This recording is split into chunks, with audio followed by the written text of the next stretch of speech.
Back on the Skyhawk Sports Network, UT Martin finishes the season 6-2 in the Ogallala Valley Conference, 8-3 overall. And Coach, I know you're disappointed that the selection committee did not give you that large opportunity to go to the playoffs, and only one OVC team going. That's Eastern Illinois, who was the outright winner. But still, a nice season, Coach, with an 8-3 record. As we talked prior to the game, not a lot of 8-win seasons. You've really accomplished a lot if you do that. Well, I mean, turn me up a little bit. Okay. Your volume. Yeah, there you go. There we go. Yeah. I mean, if you told me, that we finished 8-3, I'd tell you, right now be ready to go to practice because, you don't count on those FBS wins, and so that would have meant that we released 7-1 in the conference, with a win over Southeast as well. So, I would trade the Memphis win for one more conference win for sure to be practicing today, but yes, I have mixed emotions. I'm very proud of our football team, proud of how far we fought, proud of, when we look back, a lot of the accomplishments. You're right, 8 wins. I guess, we've had 2 8-win seasons and a 9-win season in the last 7 years. You look back at the history of our program, and that's I know that ranks, right up there and ahead of most categories. But I'm also still. We keep the Tennessee Tech game plays over and over in my mind. The East Kentucky fourth quarter plays over and over through my head.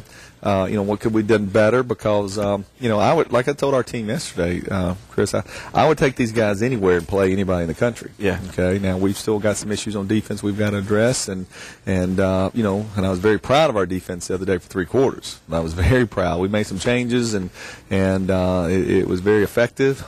Then they started throwing the ball in the fourth quarter, and our Achilles heel showed up again. But we got the big stop on the 2-point conversion, and the whole Tennessee State to 26 points was very impressive to me. Especially for them having scored 21 in the fourth to get that. I had different directions to go in. We'll talk about the season in a little bit. We'll save that for the next segment because I would like to pick your brain on the season and even talk about now you kind of play the what-if game, and I would never do that during the regular season. But, Coach, you had as many or more significant injuries this year as you've had since you've been here, and I just want to pat you on the back for being creative. But we'll get to that later. Let's talk about the Tennessee State game now, if that's okay. You knew coming into that game that you had to win to even have a playoff chance, plus you wanted to win for the seniors. Yeah. And Tennessee State's a really good football team. No, guys, they really are. I mean, that's an 8-win team. And one of their, we say, well, their non-conference, schedule, they didn't have to play, an FBS school. But they played Jackson State, who's playing for the Southwest, the SWAC championship this weekend. That's playing they won their division. Bethune-Cookman's a team that they beat, who went 9-2, who's in the playoffs. Is representing the MEAC or whatever it is. So they beat some quality opponents. Plus they were 4-2 in our league with 2 close losses. Against Jacksonville State and Murray. Murray got after them in the fourth quarter. So they're bigger than everybody in the league. They're faster in some positions than everybody in the league, and they've got 11 transfers. So and from power conferences. Yeah. There's no. I mean, it's Florida, and that tight end started at Florida last year, and he looked like it. So you look at it on tape, Chris, and you saw me early in the week. It takes me usually to about Wednesday once the plan's in place, and I've seen some practices to start feeling good about what we're going against. But I tell you, I was very impressed with our team last week, coming off, Chris, off of a very tough defeat to swallow. With some distractions last week off the field, and the way the guys prepared. It was a quiet practice Monday night. It was quiet on Tuesday, but I really felt good about the game during pregame warm-ups. And that, because you never know, is it fake enthusiasm? Is it sincere, real? But we didn't blink. We really didn't. It was it was emotional seniors last game, and we went and fought. And, it's kind of cliche, but we say, hey, don't flinch, don't blink. And our guys came out ready to play. We had the 14 points in the first quarter. The defense gets a couple stops. We score on special teams, and it took Tennessee State, the fourth quarter till they could get going. So I was very satisfied with how our coaches, and very pleased with our coaches with the mentality that they had going into the week to get our players ready to play, and then our players resolved to go and play. I even think, and I mentioned this on the air, and watching sports on the campus and college sports for the last 12 years, whether it's basketball or baseball. Senior day is kind of odd because you're with your family and you're a little bit distracted. You're emotional, right? And then you have to immediately go out there and you have to put on that game mentality and turn against what you had just done 10 minutes ago. And we did that. Yeah, it is. It is very odd. And over the years, I'm always, analyzing, how do I get our team ready to deal with this and stuff, because you're right. There's no other time in their careers that right after pregame warm-up, they go in the locker room for about 2 minutes and then you get them back out. And their families are out there, and there's different distractions with that. But, I just realized, the best way to handle that is you're just honest with them. Hey, it's going to be different this week. This is your last time to play in a regular season game in our stadium. Let's go play. Now, we got to do this other stuff before the game kicks off. Okay? And, but I've really, man, it's just real neat to stand there at the end of that gate. And I like how we've changed it, how they, they go through the band. And, you shake their hands and you see their parents one more time. And it was really neat to be able to tell them how much I appreciate them, what they meant to the program, they meant to me and our coaching staff. And, I was kidding with Jackie Carr.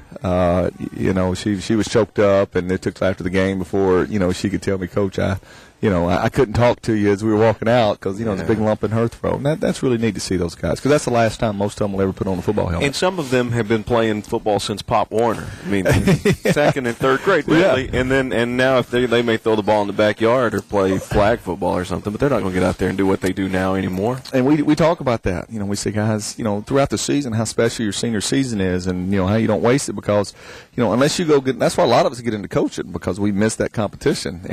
And playing golf or intramurals or church league softball just doesn't do it for you to compete. Right. And an example is the rumor that Gruden might go to Tennessee. Yeah. He's got a dream job. He's a broadcaster making a ton of money. Why in the world would he want to coach again? It's the competition. It's the competition. It's the adrenaline rush on the sideline. It's the satisfaction of the win, and lasts for an hour. Then you hit the grind, the next morning of being able to get ready for the next one. No, and it is, and that's why a lot of us coach. But we talk. That's our job, to talk about how special this time in your life is. Not that I'm not one of those guys that says this is the best time of your life, because I don't believe that. I think it's just a different time of your life. There's nothing about being a husband and being a father and being a leader in the community. Those are special times, but they're different phases of your life. But enjoy this opportunity to compete, and our kids did that. My wife made a comment to me the other day. We were talking about Jason McNair and Julius McNair, and Derek Carr. Those guys have been with us for 5 years. And, and I've been the head coach here for 7 years. And Julie said, Derek's been with us 5 years. Yeah. 5 of our 7 years here. And now those guys will be, you won't hear their names, on the radio anymore. And so it is a special feeling. I love those kids. They'll always be a part of our program and a part of my coaching career in my life. And, man, I really appreciate them. Bottom line is you win over Tennessee State 35-26 to get that 8th win. And I always wonder, as a coach, what's that final trip to the locker room after the season ends, especially with the win? Yeah, it's neat. Yeah. We had a big Friday nights, and you need to come next year. Man, it's a special. We had a recruit in this weekend, and his daddy even commented. He said, we have a thing on Friday night to where, and John Abel does a great job. He does clips of each individual senior. Okay, so it's a 2 or 3 minute highlight tape of that senior, and then he interviews them, the week before, and talks to them about, why you came to UT Martin, what's some of your funniest memories, and, what will you miss the most. And, man, it's just really neat and heartfelt. And, so you sit in there, and it takes a while, 16 seniors, and you go through that 4 or 5 minutes, and you laugh and you tear up. I've heard the Randy Barnes story. it's really neat, and Montour, all of them really had some good ones. And, and when it finished, one of the things I told the players was this. I said, I want you to have fun tomorrow, okay? But the one thing I'm asking for you is give me a chance to celebrate in the locker room with these seniors one more time. Oh, good. And that was kind of our, one of our battle cries as we went out, because, there's nothing like that enthusiasm in that locker room after you win, that satisfaction, that self-pride. And, if you could put that in a bottle, I'll never have enough money to buy, some of that, because it's just an incredible, something that I wish everybody could experience.